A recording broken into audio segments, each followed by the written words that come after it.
Welcome to SCiP-Dictation Live. In case you're new to the channel, this live stream is for hanging out with me while I record the SCP videos that I put on the channel. You can chat with me about behind-the-scenes stuff, you can chat with me about SCP stuff, you can chat with me about random stuff. I'll be checking in the stream here. Let me pull up the live stream chat so that I have access to what you guys are talking about. I would like to know what you're talking about, Willis. So, the control room. Hello, CJ Ops and Amazing Ellen. Man, you guys are on the dot. Welcome to the chat. Alright, so the chat is up and running. The Audacity is up and running. Today we are going to be recording just one video. We're recording the Researcher's Notes Episode 2 on SCP-3300. Ah, CJ Ops is a member of the Notification Squad. Haha, brilliant! So today we're doing Researcher's Notes 3300. Just so you guys have the spoiler warning, this is The Rain by Rumutson. If you haven't read that yet, then you're going to get all the spoilers on it. Because you're watching this episode, you're going to know what I think of ahead of time. So everybody who watches this when it releases, but because you guys are in the live stream, you get to know what I think firsthand. And spoiler warning, I did not like this, but then I did this episode, and now I kind of like it. So that's how that went, and as we go through the script, you will see why. So, be sure to do all the channel-y things below, the Patreon, the merch, the Discord server, if you haven't done those, if those are things that interest you. Ta-da!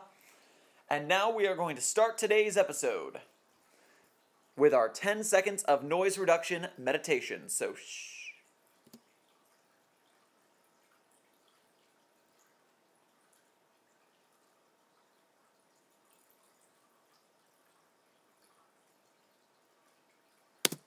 And we're good. Alright, noise reduction is ready for action, so let's get down to the starting line. Hey there, Foundation staff. Sherm here, and welcome to Researcher's Notes.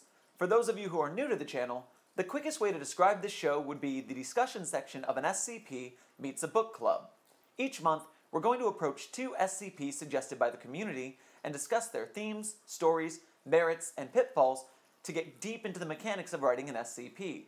I'm going to give you my thoughts, and I'm also going to give you guys a chance to voice your opinions as well. From the Site-42 community, I'm asking for requests for SCPs... I'm asking for requests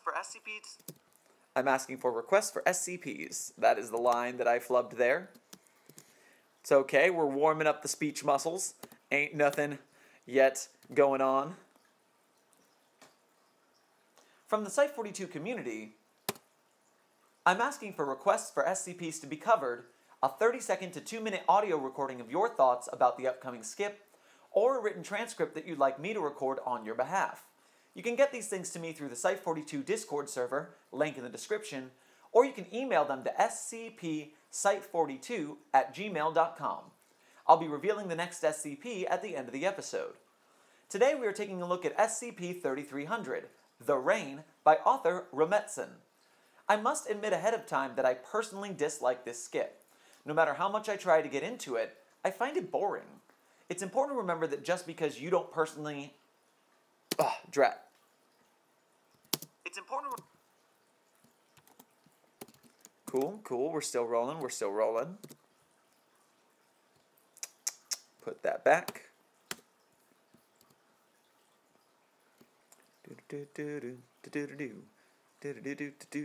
Good, we are back in action. I find it boring. It's important to remember that just because you personally don't like something's flavor doesn't mean it's bad. The 250+ ranking of the article means that there are certainly people who enjoy it. I'm taking this one as a challenge. Can I dissect a piece I don't really care for and find the technical reasons why other people enjoy it? First off, a quick summary. The city of Clearwater, Montana gets hit by a 6 to 18 day long rainstorm once a year. At the end of the rainstorm, the population of Clearwater disappears and is replaced by a completely different population of people. None of the new people realize this has happened, and everyone lives their... Drat.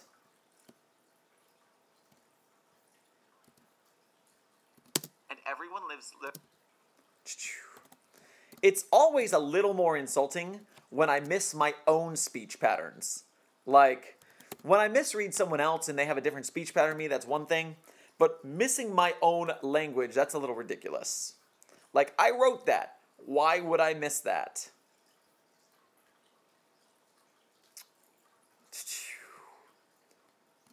Cool, cool, cool, cool, cool. Realize this has happened.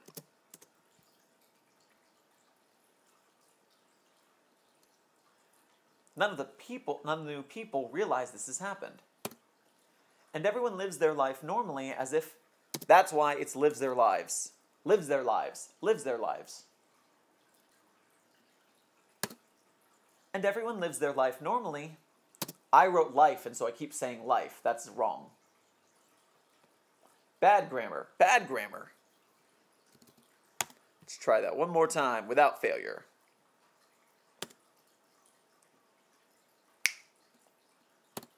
And everyone lives their lives normally as if they aren't going to vanish a year later.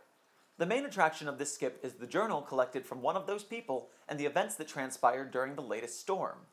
Our protagonist, Margaret, journals the beginning of the rain into the onslaught of the storm. Things start as normal everyday life, with Margaret and some friends gaming at her house.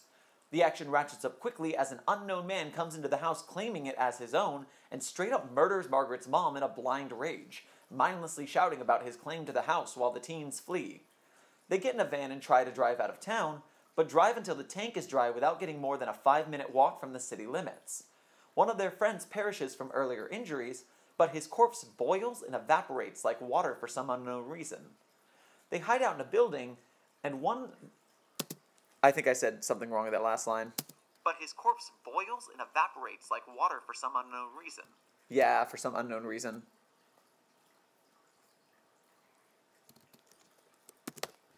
There's no way to know, Ellen. We could all be in a clear water. The Earth could be clear water, and there's no way to know. Are we in the Matrix? Hey, Dilligaff is here. What's up, Dilligaff? Dilligaff. It's a fun name. One of their friends perishes from earlier injuries. I just realized what Dilligaff stands for, so that's funny, but also it's just fun to say Dilligaff. Dilligaff. One of their friends perishes from earlier injuries. Oh, Asimov's here. Hey, Asimov.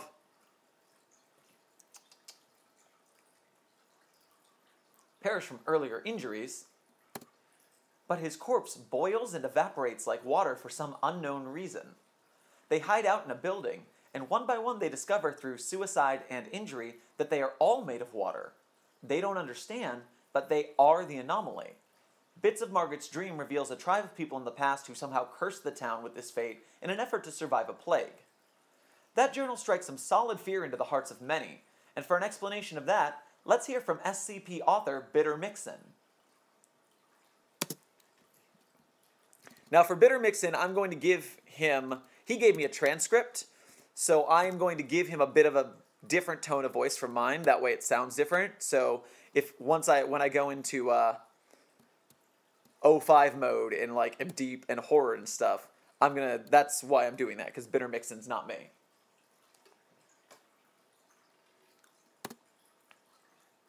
Some would argue that the feeling of your own flesh and bone metamorphizing into a thin, watery gruel isn't a particularly relatable brand of horror. However, this is not to say that SCP-3300 falls flat when it comes to evoking a reader's emotions. Just the kind you might not expect, and certainly not what I expected upon starting the read.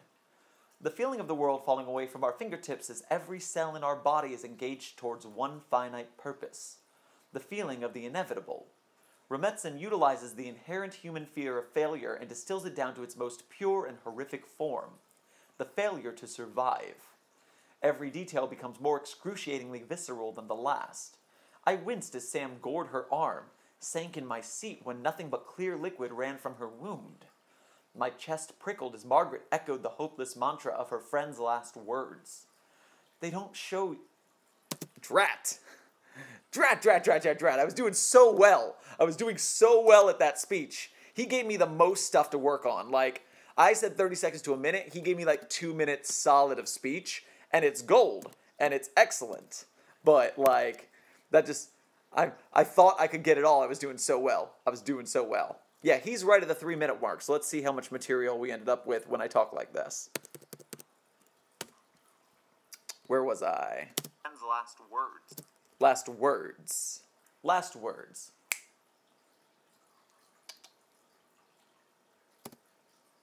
They say don't show your monster, but Rumetsin cleverly embraces this trope and turns it on its head, as the slow-burning realization sets in.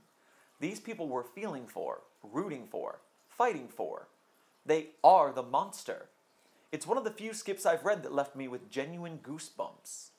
The bluntness of the logs worked heavily to this article's advantage, as it highlights the absolute despondency of our characters. Mike shot himself. That's what we're told, crystal clear, so unmistakably defeatist that you can practically hear the despair dripping off those 3 words. Not only that, but the lack of subtlety is excellent immersion with regards to us believing that this is someone's journal.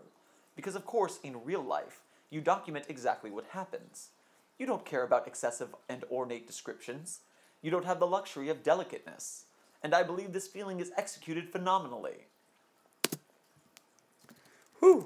Just had to take a breath. The low 05 voice for drama is a lot breathier than my regular speaking tone. I can talk all day, but it's like singing doing that deep voice.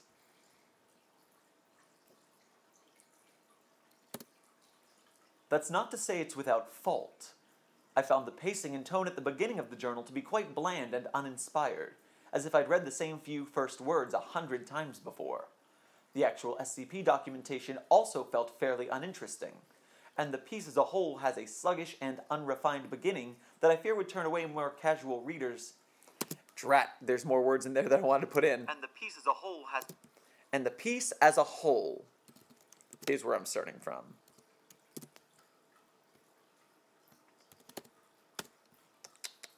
We're at,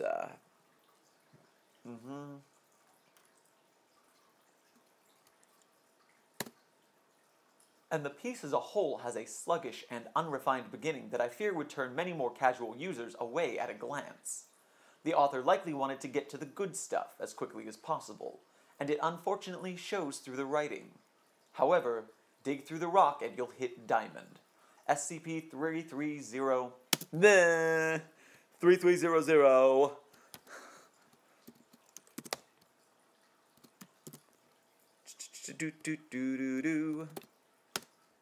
The rock and you'll hit diamond.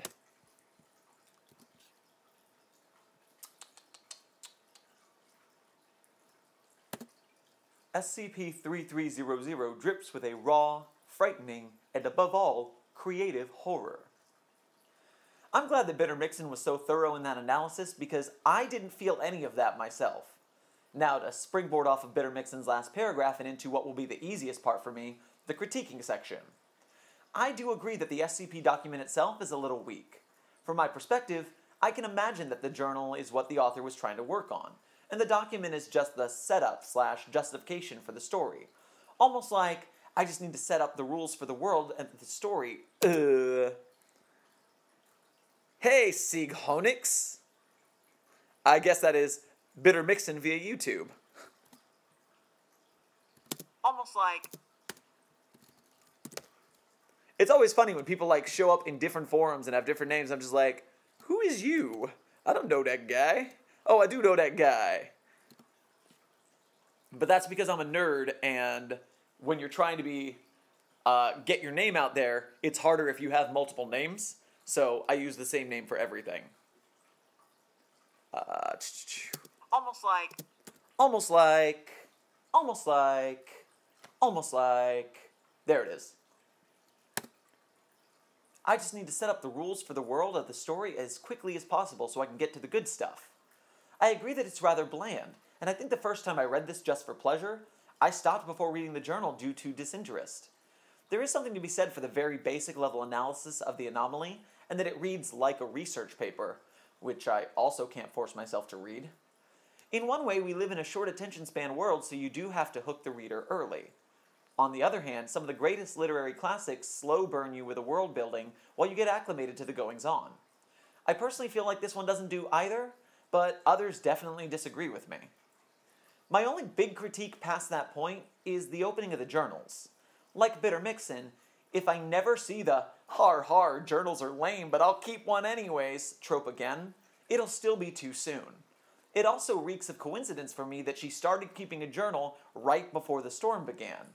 To turn this on its head, I personally wouldn't have minded seeing the end of the SCP document saying something like, "We found this journal, only relevant entries are listed below." So like, she'd been keeping the journal for years, and we're only showing you mentions of the storm and its events. Another option could have been that the weird dream sparked her desire to keep a journal. Right now her motivation is just, could be nice to have something to look back on. But being disturbed by the dreams that are mentioned in the first entry seems like a more solid idea to me. Yo, Captain, what's up on a vid detailing your recording setup, hardware, programs, and whatnot? Just a thought I had and didn't want to forget. Good point, I didn't realize journal seems very convenient. Thank you, Bitter. And Asimov, that's not a bad idea, like a tour of the studio. And it would be funny, because my studio is very ghetto-rigged. So that would be, I think that might end up being funny. But also informative for people who wanted to do this. Maybe I'll do it like Lifestyles of the Rich and Famous, like a parody, where I'm like super, "Lifestyles of the Rich and Famous. This is his excellent ironing board with a blanket draped over it for acoustic effect. Could be funny, could be funny. Asimov, write that in the Discord suggestion box, because I am interested in doing that. That's not a bad idea. I just need to set up the rules. Almost like, I just need to set up the rules for the world. Cool. Good, good, good. More solid idea to me. But being disturbed by the dreams that are mentioned in the first entry seems like a more solid idea to me. Yeah, I like that. It sounds natural. It's a small mistake, but it's not enough for me to cut it. I think it sounds natural speech-wise. When it comes to the rest of the journals, I think the writing is pretty solid. There's some great character development moments, like the mention of David coming by and getting rid of him, because that's definitely something that goes in a journal like this. The writing style, as Bitter Mixin stated, is great in its bluntness. This is a journal, this happened, and it sucks. The idea of the prophetic dream of the past interests me greatly. I actually enjoy that we never find out if any of the other characters are having similar dreams. I assume they must be, since they're all part of the storm the way Margaret is, but without the answer in the text, it leaves an interesting mystery to think on and see how the other characters would be reacting with their own thoughts. Finally, the discussion page for the article brings up the wonder of making the water cycle scary. But I also dig the way that it mirrors reincarnation. Margaret has memories of her past life, and she's going to come back as a completely different person again and again. And it makes me really want to see a tale about 3300, where the Foundation's interference maybe gives someone there the key to finding an analog of redemption or enlightenment, and finds a way to break the cycle, leaving 3300 neutralized. That idea is free for anyone who wants to write it. Go nuts. Drat. As is often the case in real life, I took something that I disliked and beat my head against the wall researching it until I found things I liked about it, and now I hold a grudging respect for this article. And that wraps up the second episode of Researcher's Notes. Let me know what you thought about the show in the comments, and please continue discussing your thoughts and feelings on SCP-3300 down there. New Researcher's Notes episodes are going to release around the 15th and the last day of the month. You've got about 2 weeks to read the next skip and get your recording or transcript to me via Discord or email. Don't forget to check out the Site42 Patreon, merch shop, and Discord server. And the next SCP we'll be dissecting is SCP-3707, Fly-By-Night Only, by user Communism Will Win. See you next time, Foundation staff. Let's see, we went down. Message retracted. It's a good point to pick on. Yes, sir, it's perfect. Awesome, gotcha. Sweet. Okay, and we made it to the end of the script. That is a solid 9-minute episode. That is a good length for Researcher's Notes. So, excellente. We did it, team. Yay! Other cool news. Went with it. Gonna look forward to doing my bit for 3707. Yes, Bitter Mixin, I did do that. Number one, you were the only person to request something, so you win. And second, this one I wanted to do as a challenge for an SCP I didn't like. Like, I really didn't like 3300 when you first showed it to me. I was like, oh, I remember that one. I hated that one. But I went forward on it because I wanted to see if I could push forward and dissect something I didn't like and find value in it anyways. And I did. And now I have a grudging respect for this article that I did not have before. So, hey, you know, you live, you learn, you study, and you find out things you don't like, still have value. 3707 is going to be fun because one of the hardest things to do is write a good short story. Writing, when you have length, you're allowed to write and write and write and build a world and fill in the details, and you're able to give everything you need to give for as much as you want to give. Writing a short, you are limited on how much space you have, and those limitations require a lot of skill to get your point across. So 3707 is going to be a really fun article to look at to see why it does it well, because I read it and I was like, dang, that's really good. Other channel news, we are having a huge spike in viewership right now. What had happened was I went on the SCP subreddit and someone mentioned doing a Netflix show of SCP stuff. And I wandered in like, hey dog, they won't do it because of Creative Commons, but I'll do it. If y'all want to kickstart me and support the channel and do Patreon and view and subscribe and all that, I'll make some live action things because I've got ideas, man. I just need funding. And so we've gone from 500 viewers right before Halloween to nearly 650 today. So we've had a huge spike. We normally jump somewhere between 150 and 200 viewers in a month, and we've done it in 15 days this time. So we're looking at a double increase in our viewership. That's excellent channel stuff. Bitter Mixin, what appealed to me most about 3707 is that it evokes a very unique, distinct feeling. I've never read a skip and felt genuine emptiness towards the end. It feels very human. Amazing Ellen, you just gave me an idea for my film studies project. Oh my god. Happy to help out. And hey, if you're a film studies student, then we can do some collaboration. You can help out the SCP Site-42 filmmaking community along the way. We can always use like script writers and script editors and fun stuff like that, if that is an interest of yours. As we build, we're going to have to grow. Also a film studies student. Yes! This is great. This is amazing. Fantastic. At a very basic level. That's okay. I am a 2-year theater college dropout. I went to theater school for 2 years. Dropped out before my 2-year degree because I was a very brat of a child. I say child as if I was not 18 and 19 at the time. I thought I was way better at theater than I was, and I didn't get in the shows, and I threw a hissy fit, and I quit to go to work, and that was stupid, and I was a stupid 18, 19-year-old. And a decade later, I realized that, and I'm trying to do better work and trying to grow. But now I do all my studying by watching video essays by people who did go to film school, and learning about everything I can. And the SCP community is very good for learning about writing and stuff. Chris, stupid is the norm for everybody at that age. If you don't know you're stupid, you're stupid. We're all. Everybody's stupid. No one has a purpose. Let's watch TV, right? That's kind of the line. It's not really the line. Whatever. But, so yeah, long story short, viewership is up. Instead of having 1 patron like we did a week ago, we now have 3 patrons. We have 3 whole patrons on Patreon. That is amazing. Like, why? That is such a big bump. We have tripled it in a week. Ha!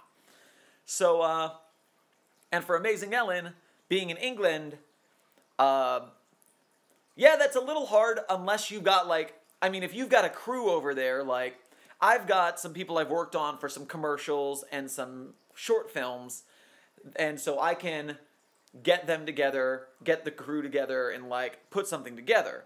If you've got your own crew in England, or you start to get to know people in the industry, then we'll be able to do things on your end with an English location, and we'll be able to like edit those together. So it's like a real film where like you shoot on location, but then you put it all together.